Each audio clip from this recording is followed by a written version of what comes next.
जो आम आदमी पार्टी के नेशनल कन्वीनर हैं, एक पार्टी के राष्ट्रीय अध्यक्ष, एक पार्टी के राष्ट्रीय कन्वीनर, दिल्ली के पूर्व मुख्यमंत्री को मैंने आप सबकी उपस्थिति में अपनी पत्रकार वार्ता में सर्कुलर पढ़कर बताया था। हमने सर्कुलर पढ़ा था कि क्या क्या सर्कुलर में लिखा है, और मैंने कहा था कि अगर इस सर्कुलर में आपको कहीं ये दिखता है कि दिल्ली की सरकार ने कुत्तों की गिनती के लिए शिक्षकों को लगाया, तो आप मुझे पढ़कर मार्क करके बता दीजिए। मैं शिक्षा मंत्री के नाते माफी मांगूंगा, अन्यथा अरविंद केजरीवाल जी माफी मांगे। उस दिन के बाद से कुत्तों की गिनती पे बात करना आम आदमी पार्टी के लोगों ने बंद कर दिया है।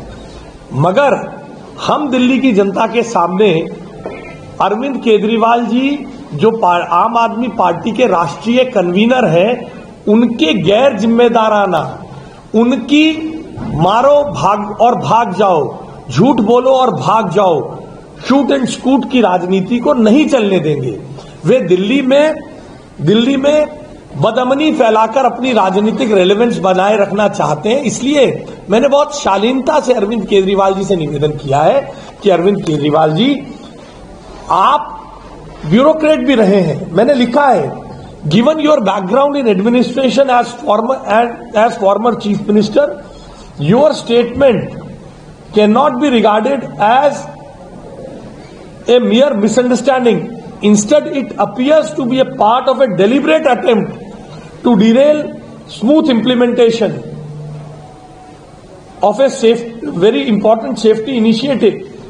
Unfortunately, such conduct reflects continuous pattern wherein the Aam Aadmi Party indulges in what can be best described as shoot and scoot politics of making unfounded allegations, creating sensation and then retreating from responsibility.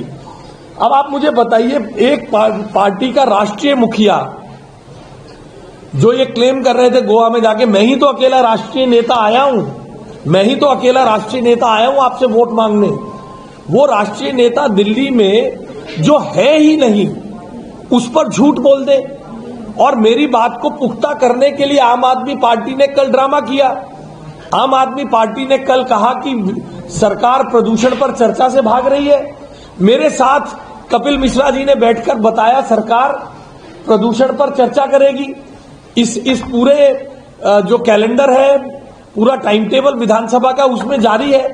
हर जगह झूठ बोलना, हर जगह भाग जाना हम भागने नहीं देंगे साहब। अरविंद केजरीवाल जी को दिल्ली की जनता से माफी मांगनी पड़ेगी, अपने झूठ को स्वीकार करना पड़ेगा। दिल्ली की जनता से उन्होंने पहले भी माफी मांगी है, एक बार फिर मांगे और दिल्ली सरकार बड़ा हृदय रखकर उन्हें माफ करेगी। पहले भी उन्होंने कई बार झूठे आरोप लगाए, डिफेमेशन केसेस में उन्होंने माफी मांगी है। अब हम तो बिना डिफेमेशन केस के भी माफ कर देंगे। दिल्ली की जनता से वो माफी मांगेंगे, दिल्ली सरकार उनको माफ कर देगी इस बारे में। बहुत बहुत धन्यवाद। और बताइए, कुछ और है तो?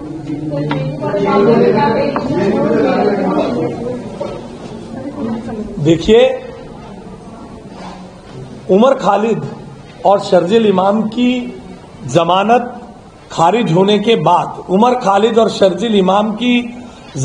खारिज होने के बाद जिस तरह से कल जेएनयू में नारे लगे हैं, मैं उसकी कड़े शब्दों में निंदा करता हूं। आदरणीय प्रधानमंत्री जी और माननीय गृह मंत्री जी के विरुद्ध निजी हिंसा की टिप्पणियां, ये निंदनीय है। ये टिप्पणियां इसलिए की जा रही हैं क्योंकि शर्जिल इमाम और उमर खालिद की जमानत रद्द हो गई। उमर खालिद ने दिल्ली दंगों में उसका हाथ था, और आज किस प्रकार की विदेशी ताकतें उनके साथ लगी हैं। आप लोगों ने देखा ना, न्यूयॉर्क के मेयर ने अपनी शपथ के बाद तुरंत कैसे शर्जिल इमाम के बारे में, उमर के बारे में टिप्पणियां की हैं। Omar, we are worried about you. ये एक पूरा नैरेटिव विदेशी ताकतों के साथ मिलकर पहले देश को अस्थिर करने की कोशिश की गई और अब जिस प्रकार से जमानत रद्द होने के बाद जेएनयू में यह घटनाक्रम हुआ है, इसमें भी कहीं दूरगामी तरीके से विदेशी ताकतों का भारत की राजनीति में अपना प्रभाव डालना और कमजोर करने का एक कारण है। और क्यों ना हो, ऐसे लोगों की हिम्मत क्यों ना बढ़े जब इस विधानसभा में ऐसे लोग हैं, ऐसे विधायक हैं। इंडिया अलायंस की पार्टी है आम आदमी पार्टी, इंडिया अलायंस का हिस्सा है आम आदमी पार्टी। कन्हैया कुमार के साथ मिलकर जो जेएनयू का अध्यक्ष, जिसकी मौजूदगी में भारत तेरे टुकड़े होंगे के नारे लगे, उनके साथ आप चुनाव लड़ेंगे,